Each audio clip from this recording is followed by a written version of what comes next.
Hello everyone and welcome to my YouTube channel, True Blue Faith. My name is Anna and I just looked up. I don't know if the turtleneck was the right move.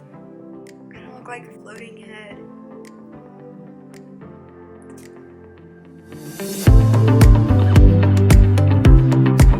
Hello there everyone, my name is Anna and welcome to my YouTube channel, True Blue Faith. If you clicked on this video, maybe you are thinking about going to seminary and want to learn a little bit more, or maybe you are thinking about working in ministry one day, or you currently work in ministry and seminary might just be on the back burner of your mind, or you just kind of want to see what it's all about. Or maybe you just clicked on it because you wanted to kind of hear about my journey to seminary and my testimony. So today's video or topic is going to be broken up into two videos. Today I'm going to be sharing my journey to seminary, and then next week I am going to be sharing about seminary and trying to help you discern if seminary is the right decision for you. And we'll talk about money and the time commitment and the course load and just kind of like what it looks like. So I want to thank you for being here, and I also want to invite you to subscribe to my channel. My goal through True Blue Faith is just to be here to provide a safe space on the internet and to encourage you and challenge you to grow in your faith. And if you hit subscribe, then you will join this growing community, and I would just feel so honored to walk alongside of you in your faith journey. So I'm just gonna dive right in and start off by sharing my journey to seminary. It's gonna be kind of a condensed version of my testimony. I'm not gonna really focus on my childhood life, but more about the call and when I really started to seriously consider going to seminary. If you don't know, I am currently in my second year at Truett Seminary with Baylor University down in Waco, Texas. Before we dive in, my time at seminary has just been full of so much growth. I have been challenged in ways I never could have imagined, and just learning about God and Jesus in this new way of literally diving into the word and diving into the church history has been, incredible is a word I could use, amazing is a word. I wish there was a word that meant more than that, but I don't have that word in my vocabulary, if there is that word. So yeah, my journey to seminary was pretty unusual. When I talked to some of my classmates and cohort about their journey to seminary, everyone's looks different, but mine definitely looks really different. So I grew up believing in God, believing that God was real, but definitely not having a faith and not living a Christ-like life. Although I believed God was real, I didn't really believe that he was good, because I just saw a lot of evil in the world, which made me believe, how could this God be so good if there is so much evil? But in high school, I remember seeing classmates who had a faith, and I could tell you their names. That was because I was in awe of them. There was jealousy because I wanted to have a faith like that. They had joy and they had peace, and it was literally inspiring for me, but I also never wanted to give up the control that I thought I had over my life. So when time came to go to college, I was a wild child. I was in the party scene, I was drinking, I was getting my attention from things that I shouldn't have been getting my attention from, and it wasn't until my sophomore year of college when a friend sat down with me. Yeah, we weren't really friends at the time, we were just like starting our friendship. We were at a pita pit, and we sat down and we were crying in a pita pit, just like opening our hearts to each other. And I was kind of in a really hard situation and a hard place in my life, and she just reached over to me and she said, I know that this really stinks and I can't imagine how hard this is, but with a faith, what you are experiencing isn't even 1% of your life. So that was my first real encounter with the Lord. The Lord placed the promise of eternal blessing in my heart in a way that had never been done before, and it was life-changing. So through the remainder of that year, I was very interested in my faith. I got a Bible, I was reading it, I was taking notes, but I still wasn't at a point where I had actually devoted my life to Christ. So I kind of got to tip my toe into Christianity, but then pull it back out when I wanted to do, go to a party or something. Not saying that Christians can't go to party, but just I got to dip my toe in and then pull it back out when I wanted to go do my own thing that didn't necessarily line up with those values. So that was the fall of my sophomore year of college. About a year and a half later was when my life really changed and I devoted my life to Christ. I had a bad drinking experience and I knew that the life I was living with one toe in, one toe out, the way I was doing it was not working. So I said, you know what, I'm gonna try it this different way and I'm gonna try it God's way. So I said, here's my life, this train wreck, and I'm gonna give it to you. And he took it and he ran with it. And ever since then, my heart has been on fire with the Lord. So I am 25 and that happened my junior year of college. And if you do the math, that is like 3 or 4 years ago. And somehow I'm in seminary right now. So you might be like, dang, she did not grow up like in a Christian home like most seminarians.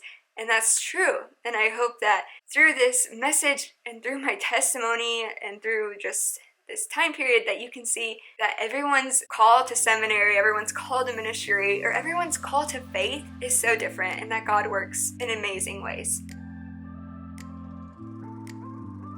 So in undergrad, my junior year, going into my senior year, I was an accounting major. And you can ask my friends, you can ask my family, accounting was definitely not where I wanted to be, and I knew that my senior year. But my senior year, I took a visit to a Big Four accounting firm, Ernst & Young in Des Moines, and I literally thought I was just going for an office visit. I missed the tour, or I missed the internship over the summer because I was doing something, I don't know. So I literally thought I was just gonna go check out this office and see what accounting was like to see if maybe I was interested in.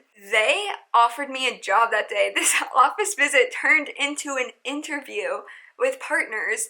And next thing I know, they were taking me out to lunch, and then after lunch, they hired me, and literally everyone that knew me was like, I'm sorry, what? I called my parents after this, and they were like, you did not just get offered a job. My classmates who interned and who had internships and who loved accounting, they were like, you serious? Like, what? Like, how? Like, it was just so obvious that accounting was not for me. But senior year, I have a job offer. I've already put 3 years into this. I just really wanted to finish my degree, and it felt like it would be really dumb of me at the time to turn down this amazing paying right out of college job offer. So spring semester of my senior year came around and my heart was just on fire for the Lord, and I really knew I didn't want to go into accounting, but it was way too late to change. So I decided I'm just going to casually start a nonprofit. So with that, I started Replay, which was a nonprofit that collected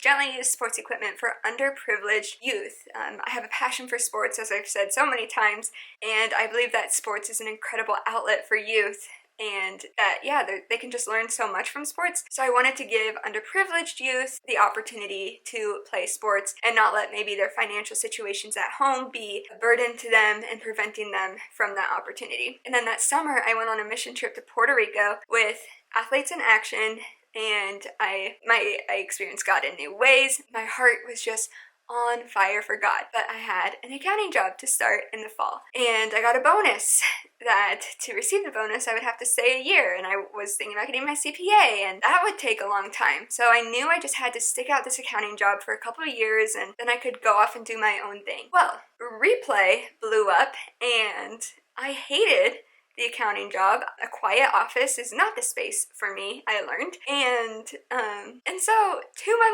or 3 months into my, 2 months, 3 is generous, 2 months into my accounting job, I quit. I quit a very nice paying job to work with my nonprofit, and then I also got another job at a local church in administration. So this is the fall after I graduate, and I just have a nudging in my heart, theology. Like, you need to go study theology. At this point, I am still a fairly new Christian, 2 years into being a Christian, and I was supposed to go study theology. Put it on the back burner, came kept coming back, and it was such a hard and loud nudge that eventually it couldn't be ignored. So I met with a female pastor in the Des Moines area, and that was a game changer for me. I learned what a theology degree is. I learned about the option of seminary, and I learned what seminary was. I learned about the Masters of Divinity. I learned about different options that I could do, and so I remember I left that meeting, I called my sister and I said, you know what, I think I want to go get this master's degree. And she said, that doesn't pay anything. And I said, oh, you're right, it doesn't. But sure enough, here we are. I'm at seminary. So obviously the nudge kept going. And as I was working at a local church, I had a really heartbreaking experience, and it was from that experience that fired seminary even more into my mind, because I wanted to be in a position where I could teach and lead and love people and not hurt people. So even though that experience was so hard, it was a fire for me to go to seminary. Also during this off year, I was competing for Miss Iowa in the Miss America system. Literally, guys, when I start piling things on my plate, I know that something's not right and that I'm trying to run away from something. Running away from seminary. So if you know anything about the Miss America system, sometimes it takes a really long time to get a local title, and then you're competing for a state title. It's like a job in itself. So I had my nonprofit admin job and running for Miss Iowa. April came. Applications for seminary were due, any day now. And I was like, I just can't decide. What if I win Miss Iowa? I can't decide. My family experienced a really tragic event that was really hard for me. Of course, I always choke up when I think about it. But so I have a nephew who was adopted, and his name is Ezekiel. His mother got pregnant again, and she reached out to my sister and her family to see if they would adopt the child. And, okay, one second. Okay, so she reached out to my sister to see if they would adopt the child. My sister and her husband said yes, and Ezekiel was going to have the chance to live with his brother and know someone in his family. Unfortunately, the mother faced demons of her own, and the child was born early with fetal alcohol syndrome. It died 2 days after birth, and that was one of the most truly heartbreaking things I had ever experienced. And I remember being on the phone, right over there on the floor, just And after I heard the baby's name is Simon, after I heard that Simon had passed away, I was literally on the floor right there, and it was 4:30 p.m. in the afternoon. I called my home church, and I was hysterical. They put me on the phone with a pastor, and he sat with me through the pain, and he sat with me through the questions. And it was literally in that moment, right there, that I said, holy cow, I need to go to seminary so I can do this with people, because there are so many questions and people are hurting, and anyways, I need to go to seminary. Okay, so it was literally that day I needed to go to seminary. Applications were due the next day, so I literally spent the whole next day applying. Luckily, I had an extension or something where they gave me a couple extra days to get a letter of recommendation to them from my pastor and a spiritual leader. So yeah, they extended that for me, but I applied and I was accepted, and it turned into, okay, I'm either gonna win Miss Iowa or I'm gonna move to Texas. I didn't win Miss Iowa, so I am in seminary in Texas. So although the loss at Miss Iowa, it was such a big dream for me that year. Although the loss was really heartbreaking, I can definitely see where God had his hand in everything that happened that year. From going to an accounting job, from going to running a nonprofit where I was able to help so many children, from going to working at a church where I was hurt by the church, so then I would know, it was so eye-opening that people are hurt by the church. The church is not some perfect place. The church is full of broken people, and broken people can hurt people sometimes. So just realizing that and realizing how much I really wanted to be in that space so that I could love people well. And then that last final thing of Simon passing and not winning Miss Iowa, that all happened within a year. And the next year, I packed up my stuff and I moved to Texas. And that is ultimately how I ended up at seminary.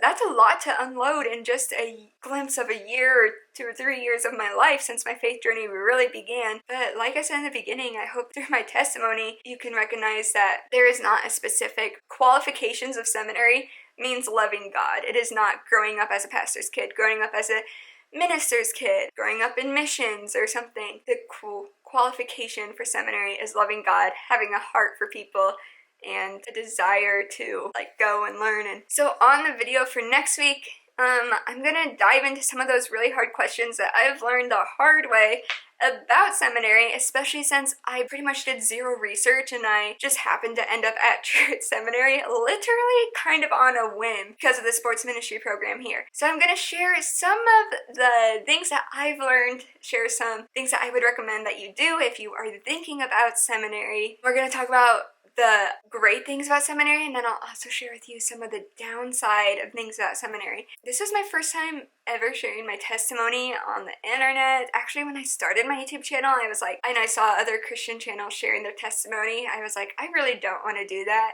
but here we are, and that is kind of it. So thanks for bearing with me, thanks for laughing with me, thanks for crying with me. So anyways, I'm gonna wrap up today's video. Come back next week if you have questions about seminary, and hopefully I will answer them. And I would want to invite you to subscribe, leave a comment below, like this video, and share it with your friends. I want to hear from you. If you want more content in the meantime before next week, you can find me on Instagram, on Twitter. I have a podcast called the Stay True Podcast that you can find on all major podcast platforms. So that is all I have. I hope that you all stay safe and healthy, and I will see you next week. God bless.